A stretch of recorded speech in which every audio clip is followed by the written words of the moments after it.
दोस्तों, मुझे पता है आप सब लॉकडाउन में बोर हो रहे हैं, तो मैं आपकी बोरियत दूर करने के लिए लाया हूँ hello app, India's leading social media platform. Hello app पे आपको मिलेंगे trending news, funny, educational, cooking, dance और भी बहुत सारे वीडियोस। इसके अलावा latest updates of your favourite celebrities. तो देर किस बात की है, अभी डाउनलोड करो हेलो ऐप और करें अपनी बोरियत का खात्मा।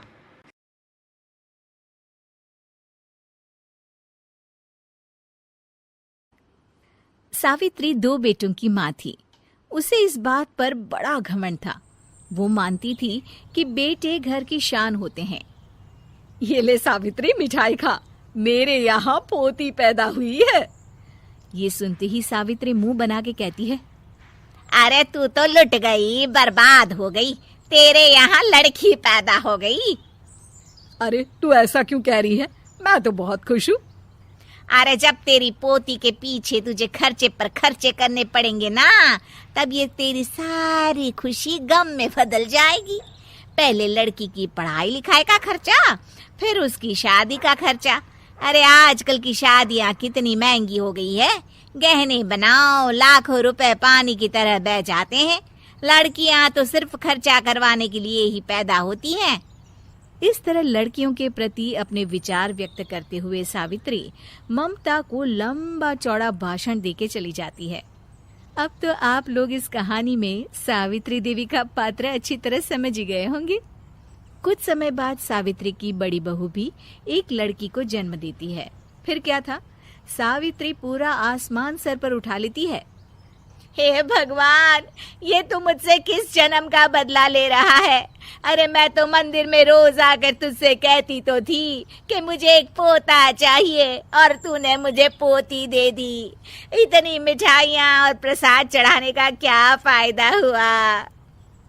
तभी सावित्री की बहू निशा कहती है, क्या माँ जी, आप भी इतनी सी बात पर नाराज हो गई हैं? देखिए तो आपकी पोती कितनी सुंदर है, बिल्कुल आप पर गई है।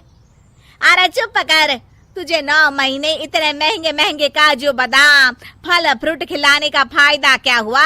मेरे तो सारे पैसे बर्बाद हो गए। ये सुन सावित्री का बड़ा बेटा अजय कहता है, माँ, तुम सिर्फ नाम के लिए 2020 में रहती हो। असल में तुम्हारा दिमाग सैकड़ों साल पुरानी सोच रखता है। आज के जमाने में लड़का और लड़की में कौन फर्क करता है? मैं तो बहुत खुश हूँ कि भगवान ने मुझे लक्ष्मी के रूप में बेटी दी है। लेकिन सावित्री पर अजय की बातों का कोई असर नहीं होता। नालायक, अपनी पत्नी की जबान बोल रहा है। मेरा बड़ा बेटा तो हाथ से गया। लेकिन सावित्री देवी हार मानने वाली नहीं थी। वो पोते की चाह में अपने छोटे बेटे विजय की शादी करवा देती है। कुछ समय बाद आखिरकार वो दिन आ ही जाता है जब सावित्री की छोटी बहू गर्भवती हो जाती है। सावित्री इतनी खुश हो जाती है कि वो बच्चे के जन्म से पहले ही सारे मोहल्ले में ढिंढोरा पीटने लगती है। ये क्या सावित्री, तू तो पोते के जन्म से पहले ही मिठाई बांट रही है।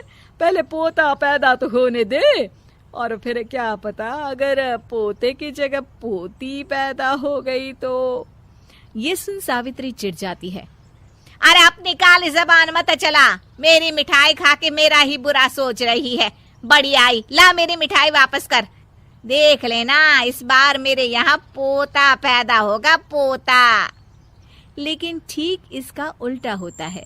सावित्री की छोटी बहू भी एक लड़की को जन्म देती है। सावित्री फिर से रोना धोना शुरू कर देती है और अपनी छोटी बहू को कोसते हुए भला बुरा कहने लगती है। देखते ही देखते ये सावित्री की रोज की आदत हो जाती है।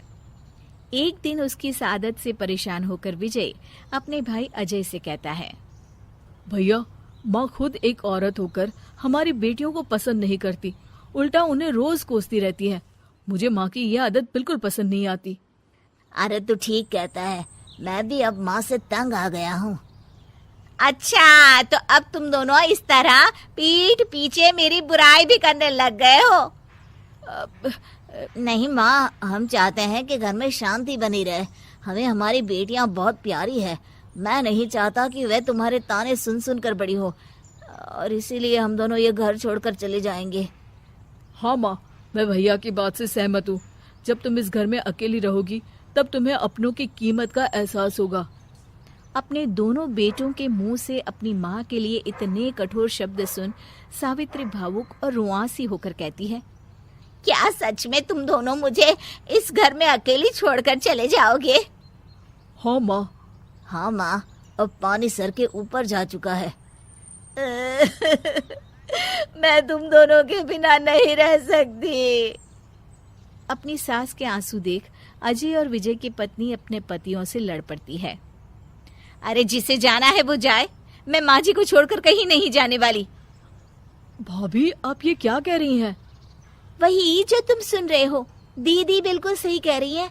हम बेटियों के संस्कार हमें सिखाते हैं कि सास माँ समान नहीं बल्कि माँ ही होती है और उस माँ की जिंदगी भर सेवा की जाती है। बेटे अपना फर्ज भूल सकते हैं लेकिन बेटियां नहीं। आप दोनों शौक से जा सकते हैं।